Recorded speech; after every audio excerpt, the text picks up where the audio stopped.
The rhythm section was directed by Reed Morano, who directed I Think We're Alone Now, based on a novel by Mark Brunell, who also wrote the screenplay for this movie. Stars Blake Lively, Jude Law, Sterling K. Brown, and assorted others, but focuses on the character of Stephanie, played by Blake Lively, who is a woman that has been through a whole lot. She had a very loving family and was all happy and go lucky and everything.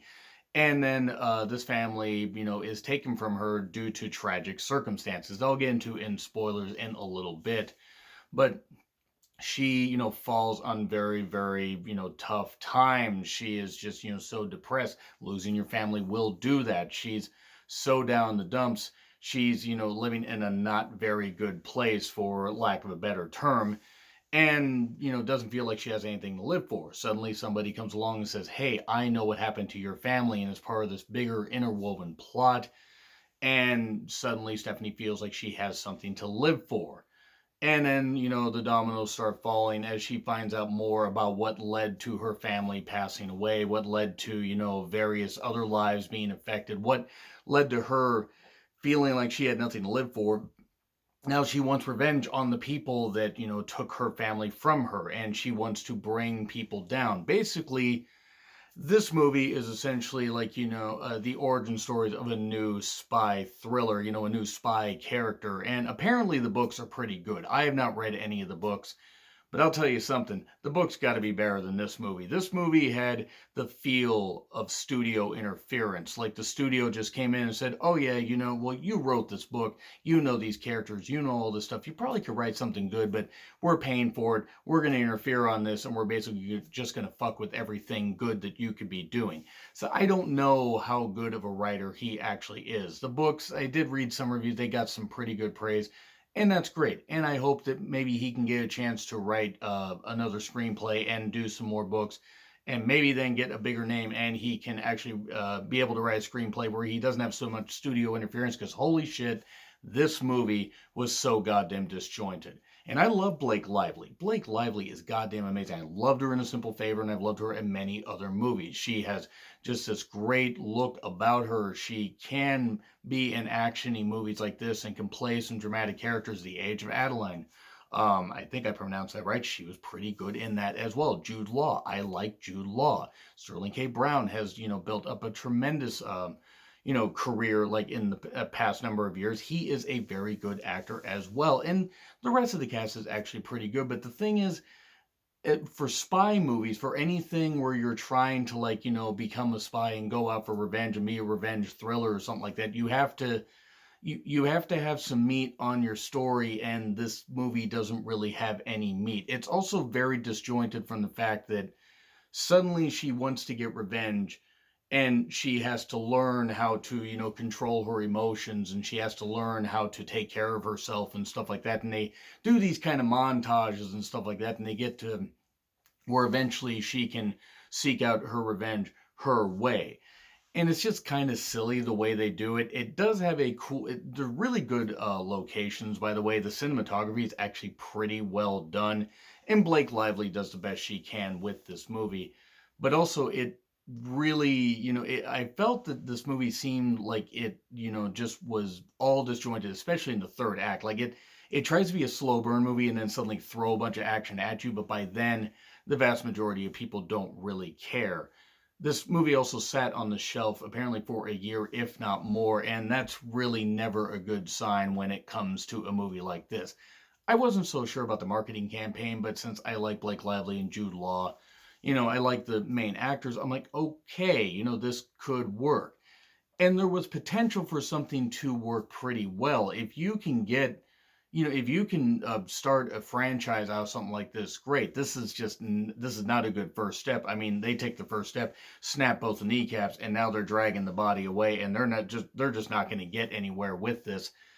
It's probably not going to get off the ground. It's probably not going to do very well. And it's unfortunate this movie sat on the shelf for so long, had so much interference, and just was so goddamn all over the place, to where you would have characters do certain things like, okay, we're going to go do this. And then suddenly, oh, wait, it's wrapped up. Go do this other thing. It was just kind of silly. It just had this feel of just being, despite the fact there were long sequences that felt very stretched out, it also felt like they cut a whole lot of stuff and then just, tied it all together like made a cat's cradle and stuff like that, or like a big rubber band ball. And the more you clip away, the more you find out, oh wait, there's not really a lot of substance to this. So overall, not a very good movie, really at all. I am going to get into spoilers here in just a little bit, but honestly, as much as this movie may try to do something, the action isn't bad, but it felt very samey. This movie felt very recycled, very generic, very just studio churned out. So really, I didn't like it. But now I'm going to get into spoilers. So here we are, spoiler territory. 3, 2, 1, and go. Not much to spoil in this movie,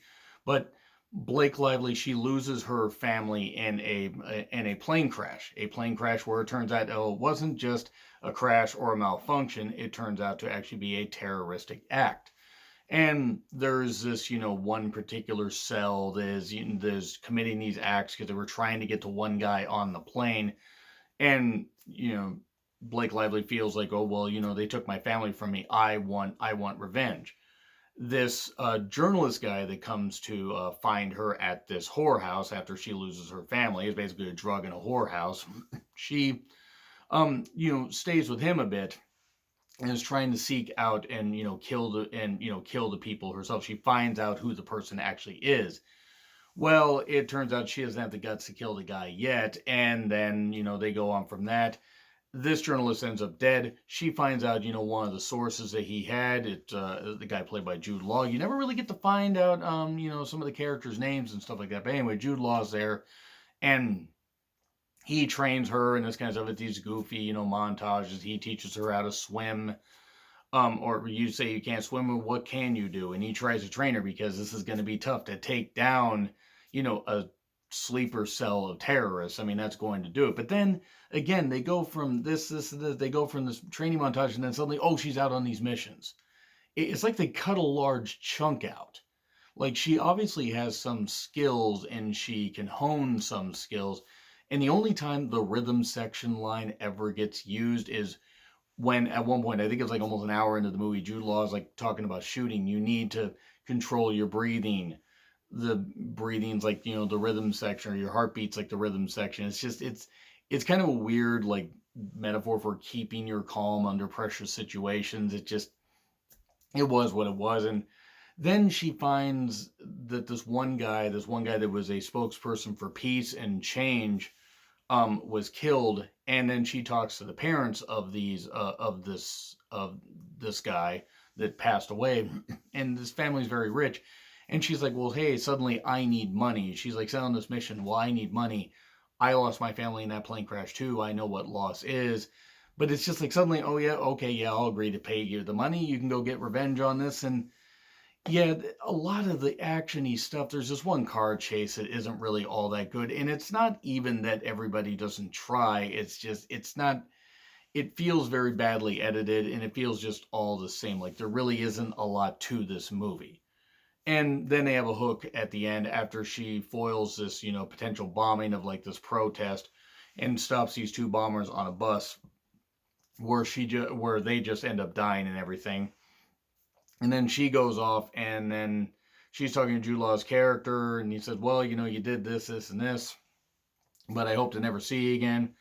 And then she's walking off. It's like just a hook for a sequel and this kind of stuff. And again, I like Blake Lively. I like Jude Law. Sterling K. Brown, he plays a pretty good character in here as well, but it's just a lot of it it felt so recycled, generic, and everything. And really, the more I thought about it, the more I really hated this movie. I mean, it was really goddamn shit, and that's a shame given what little glimpses there were. It felt so bad, so forced, and just so generic. I can't really recommend this. I'm gonna have to say, I'd say an F. F. It really does get an F. As boring as it was, even though there were a couple things, it felt so forced. It felt so recycled. F. Maybe you pull up there. If not, leave your thoughts in the comments. Like, share, subscribe. Twitter handle in the description. I'm John Ritland. I'll see you soon.